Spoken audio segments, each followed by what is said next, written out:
राधे राधे दोस्तों, कैसे हैं आप सब। दोस्तों मैं पर्सनली ज़्यादा खुश तो नहीं हूँ इस वीडियो को बनाते वक्त, लेकिन वंदे स्लीपर को लेकर के एक अपडेट है जो आप लोगों के साथ शेयर करनी है। एक्सपेक्टेड है, इसका रूट फाइनल हो चुका है कि ये रूट कहाँ, ये ट्रेन जो है इनॉग्रेट होने वाली है और किस जगह पे जो है चलने वाली है। मैं बिल्कुल वक्त नहीं गवाऊँगा। ट्रेन का जो रूट रहने वाला है वो पटना से लेके नई दिल्ली के बीच में रहने वाला है और ये गाड़ी जो है पटना को दे दी गई है, मतलब बिहार की तरफ को जो है जाने वाली है।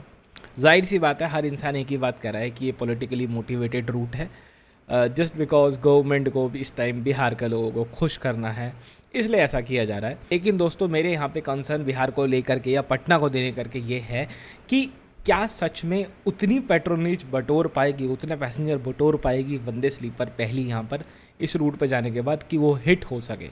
हमने देखा है कि बिहार की साइड जाने वाली जो मेजॉरिटी ऑडियंस है, पैसेंजर्स है यूँ कहेंगे, वो जनरल क्लास स्लीपर क्लास वाले ही सबसे ज़्यादा में जो चंक है वो उसी का ही है। और यहाँ पे वंदे स्लीपर का किराया भी आपका जो है ज़्यादा ही रहने वाला है नॉर्मल राजधानी से। इस चीज़ को भी आप एक बार को और मान करके चलें। अगर दोस्तों हम यहाँ पे राजधानी का किराया देखें, मतलब जो आपकी यहाँ पे तेजस राजधानी चलती है, अगर उसका किराया देखें तो उससे तो थोड़ा क्या, मतलब 30-40% आप ऊपर ही समझो, इतना किराया जो है यहाँ पे वंदे स्लीपर का रहने वाला है।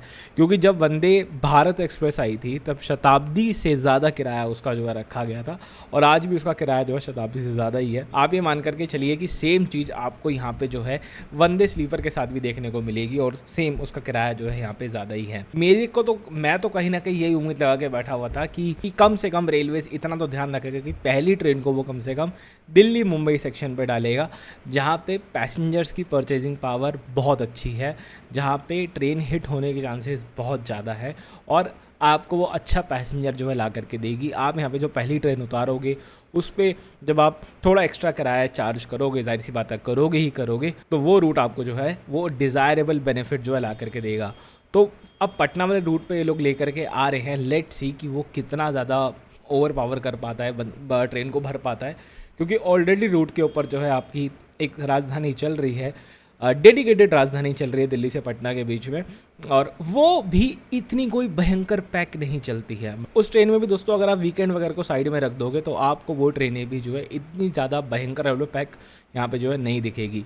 तो मुझे नहीं पता कि रेलवेज़ क्या सोच करके जो है ये डिसाइड किया। मिनिस्ट्री ऑफ रेलवे की तरफ से ऑफिशियली कंफर्म तो नहीं हुआ है कि हम इसको पटना रूट पे दे रहे हैं, लेकिन कई सारे बड़े बड़े नेता जो होते हैं जो कि पटना से रिलेटेड हैं, उन्होंने अपने सोशल मीडिया वगैरह पे यहाँ पे जो है बताना शुरू कर दिया है कि हम लोग ट्रेन यहाँ पे पटना तक ला रहे हैं। एक और चीज़ है जो मुझे आप लोगों से डिस्कस करनी है इसी पूरे सिनेरियो के अंदर, ठीक है। आपको पता है कि कभी कभी हम लोग इस टाइप की चीज़ें करते हैं चैनल पे, जहाँ मैं आपसे पॉसिबिलिटी चीज़ों को लेकर के डिस्कस करता हूँ। आज के समय हम लोग टिकट वगैरह बुक करवाते हैं ऑनलाइन कहीं से भी, तो हमको सीट चुनने का ऑप्शन जो है नहीं दिया जाता। ये चीज़ आपको ही पता है, हमें ही पता है, ठीक है। और इसको क्या मतलब रीज़न दिया जाता है, क्यों नहीं दिया जाता? क्योंकि बताया जाता है कि भैया कपलिंग टूट सकती है अगर पैसेंजर का डिस्ट्रीब्यूशन जो है सही से नहीं होता है यहाँ पे, तो यहाँ पे कपलिंग टूट सकती है। ट्रेन के अंदर जो वेट मैनेजमेंट है वो ठीक से नहीं होगा, इसलिए एक दिक्कत आ सकती है। लेकिन दोस्तों आज के समय में भारतीय रेलवे पुश पुल की तरफ लेकर के जा रहा है अपने आप को। वो अपने आप को जो है वंदे भारत, वंदे स्लीपर, अमृत भारत, इस टाइप की कैटेगरी वाली ट्रेन के अंदर लेकर के जा रहा है, जहाँ पे या तो डिस्ट्रीब्यूशन पावर यूज़ हो रहा है, मतलब कि एक सिंगल लोकोमोटिव जो है ट्रेन को नहीं चला रहा, उसका जो पावर सिस्टम है उसको पूरी ट्रेन के अंदर बांट दिया गया है, वंदे भारत कितना वंदे स्लीपर कितना, या फिर वो ट्रेन जो है पुश पुल पे चल रही है तो उसमें पीछे भी लोकोमोटिव लगा हुआ है। तो ऐसे में जो कपलिंग वाला इशू है वो कहीं ना कहीं डाइल्यूट हो जाता है, वो कहीं ना कहीं ख़त्म हो जाता है। क्योंकि कपलिंग पे पीछे से भी जोर जो है आएगा। तो ऐसे में अगर अमृत भारत टाइप गाड़ियों में भी अगर आप देखो कोई पैसेंजर आगे पीछे भी हो, बीच में कहीं भी खाली हो, उस पर कोई फ़र्क नहीं आएगा क्योंकि कपलिंग एकदम टाइट रहेगी, पीछे से भी जो है धक्का आ रहा होगा। और वंदे भारत, वंदे स्लीपर टाइप गाड़ियों के अंदर तो ऐसा कोई इशू ही नहीं है, ठीक है। वहाँ पे तो कहीं भी कैसे भी पैसेंजर बैठे, पूरी ट्रेन चाहे खाली पड़ी हो, उसको कोई फ़र्क नहीं पड़ता।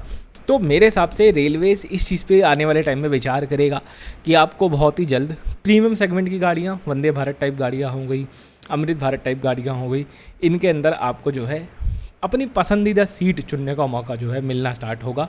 जहाँ पे आपको क्या चाहिए, आपको लोअर चाहिए, स्लीपर चाहिए, आपको लोअर साइड मिटल वगैरह जो भी चाहिए वो आप जो है चुन पाएंगे। एक और चीज़ बताइएगा, यदि रेलवेज़ यहाँ पे एक अमाउंट चार्ज करना शुरू करे आप लोगों से, बी इट 100 रुपये, 150 रुपये, 200 रुपये, irrespective of your travel journey, कि भैया अगर आपको साइड लोअर चाहिए तो वो 150 रुपये की है, अगर आपको लोअर चाहिए तो वो 100 रुपये की है। इस टाइप से करके अगर वो आपसे एक अमाउंट चार्ज करनी शुरू करे for their seats, for your seats, तो क्या आप देना पसंद करोगे? क्या मतलब आप उस चीज़ के लिए पे करोगे कि हाँ गारंटीड है कि भाई आप अगर आप 150 रुपये दे रहे हो तो हाँ आपको लोअर मिल रही है, आपको साइड लोअर मिल रही है। ये चीज़ अगर एक बार स्टार्ट हो तो आप लोग मुझे कमेंट सेक्शन में बताओ कि व्हाट डू यू थिंक सो, कि ये चीज़ मतलब प्रैक्टिकली हो पाएगी पॉसिबल। ठीक है, चलो मैं ज़्यादा कुछ नहीं रखना इस वीडियो के अंदर, बस ये एक छोटी सी 2 अपडेट देनी थी आपको। बाकी आप लोग कमेंट में बताओ what do you think so. Bye bye, Radhe Radhe.